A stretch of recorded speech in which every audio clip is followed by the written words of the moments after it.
In addition to the HER project and HER finance activity, what are some of the other major initiatives for BSR these days in terms of, for example, what will be discussed at the upcoming annual conference in San Francisco in October? Sure. November.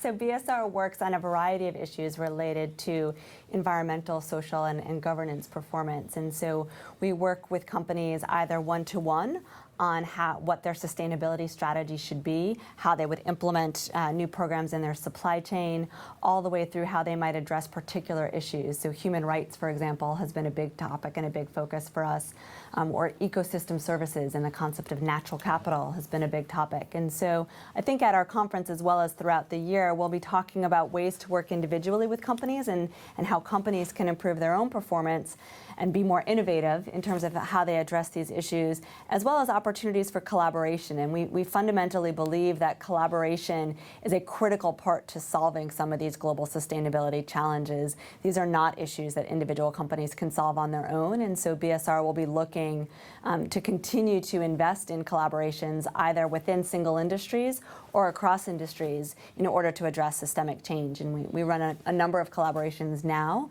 everything from one called the Future of Fuels to something looking at the environmental impacts of shipping in clean cargo, and we'll continue to invest in those kinds of programs going forward. And you have offices and activities abroad as well, not just in the United States, obviously. We do. So we're very much a global organization. So in the U.S., we have offices in San Francisco and New York. In Europe, we have offices in Paris, and we just opened a new office in Copenhagen. We've got 3 offices in Asia, so in Hong Kong, in Guangzhou, and Beijing, and then an office which serves as our hub for Latin America in Brazil. And then on top of that, in any given year, we typically are on the ground doing project work in about 50 countries. You know, we talked about the tipping point on this particular issue, but I wonder if it's possible to even to think about or to address the question of the tipping point on corporate social responsibility and sustainability generally. I have been involved in that for quite some time, but you have to in terms of another period of time. But is it your impression that this is now broadly accepted as good business and that the momentum is positive and in the right direction in that regard? I do. I mean, I think the momentum and direction is certainly positive. I think we need to be moving faster. And so I think, we collectively as a corporate responsibility field and a lot of the companies that have been at this for a long time have been working and investing for quite a while, and we haven't seen the pace of change that's required to address some of these big issues, whether it be around worker empowerment or whether it be around climate change. And so I think we're past the tipping point where people are questioning, is there a business case? Is this just public relations? Do I really have to do something? Those are not conversations I'm having anymore. But the conversations are how. How do we get this done? How do we get this done in a collaborative way where we're bringing together different players across corporate, civil society, government? And so I think that's where there's a lot more work to do, but it's going in the right direction, which is quite great. In the countries that you operate in, do you find that non-governmental organizations, NGOs, are understanding of the wisdom of this kind of cooperation with the private sector? Because there have been, in the olden days, the NGOs who would say, that's selling out or what have you, et cetera. But there is a cooperative spirit now happening? I definitely think that there's more of a cooperative spirit than there has been in the past, because that's how you get things done.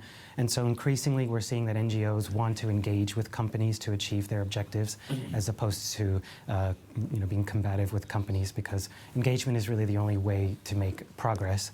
Unfortunately, it's not always the case that there's a mutual appreciation between companies and NGOs. A lot of the reason why we work with local NGOs through the HER project is because most factories are not trusting of NGOs and don't. And so even if there are resources locally available to them that they can leverage, they don't like to have NGOs coming into the factories. And so our objective is to empower more of these NGOs that have interest in working collaborative with companies and the skills and programs to offer, but aren't necessarily allowed into the workplace. And so that's why we focus on building capacity among local NGOs and empowering them to enter the workplace and to deliver these services. Because we also believe very much that a cross-sector approach is the right way to And then advance finally, these issues. at the opposite end of the supply chain and the delivery of goods and so forth, we have the consumer, and that, excuse me, that could be another program, but nevertheless, there is a job to be done in terms of impressing the consumer as well. That is what, in terms of what's going on here. Yeah. There is, and that's where I think there's really important geographic differences, where in Europe we have seen a much more engaged consumer, where a lot of the reasons you've got European retailers able in some ways to invest is because they have to, based on who their consumer base is. And so they're really starting to innovate and think through how to be responsive to that kind of a consumer base. I don't know that we've seen that with the exception of niche groups of consumers here in the US. We don't have that yet. And even, despite what's gone on with Bangladesh, I don't think that that's impacted sales here at all for those kinds of apparel. When there was lots of press around the manufacturing related to the iPhone, Apple had its highest share price ever. Yeah. And so I think we've got a ways to go before consumer interest is really aligning with some of these So issues. there's much, much more to be done. We'll look forward to your next program. Yes, and thank you so much for coming and sharing your insights and experience. Thank you very Absolutely. much. Thank Thank you. you. Back in a moment.